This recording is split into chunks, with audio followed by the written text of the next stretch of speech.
We're here again. We won at Odsal again. How impressed were you with the performance and with the result today?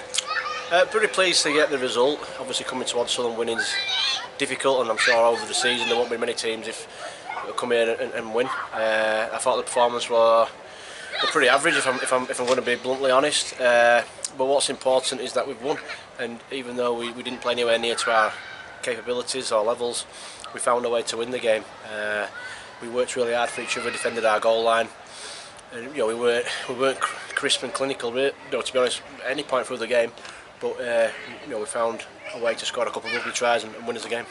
There was another defensive performance which was very impressive and limited the Bradford attack. Do you agree? It was mentioned up in the press box up there. Do you agree that the application shown when we were down to 12 really set us up for another strong defensive showing? Yeah, I mean, I'd have to have a look at the sin bin. I didn't particularly see it. I followed the play, but if he's impeded the Bradford player there, and he deserves to be sin binned. But no, like I say, I didn't particularly get a good shot of it. But I thought we worked really hard for each other. But no, that's a minimum. No, I've seen that every week in this team. No, they never give in. They defend the goal line, tremendously well. And it comes from the togetherness. They're a real together bunch, and they're all desperate to play well for each other and continue to improve. We alluded to it there about the adversity when Judah went off. We had Ash missing out as well. Were you impressed with how well we adapted? Because obviously Bassi had to go out on the wing. There was a bit of a shuffle around with the centres and the back rowers. Yep. Were you impressed with how we adjusted? Yeah, I thought that were another sign of our mental strength. We dealt with some adversity.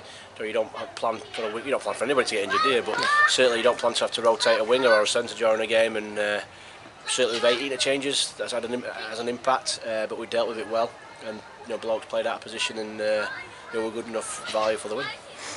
Even when we went behind, the boys didn't seem to really panic at all. We were always confident that we'd be able to. When we went down, we were confident we'd be able to bring it back. Yeah, as we talked about mental strength, you're not going to have it all your way all season. You're going to find yourselves behind at half time. You're going to find yourself behind in the closing moments at some points this season.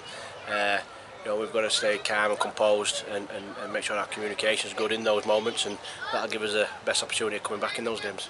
That's 3 on the spin now, and those that said the Knights might, for some reason, struggle this year in the Championship have been silenced. How good and how far can this team go? Well, we don't want to get carried away. We're 4 rounds into a 27-round competition, and we'll just take it one game at a time and try and get better through the week and try and play better every week we're out there. What other people say about us outside the group don't really interest me. I'm not bothered at all. If I'm honest, we're just talking as a group about becoming a good side. We're not a good side. I'm not a good coach. We want to be. We want to be a good side. I want to be a good coach, and we want to be a good coaching team.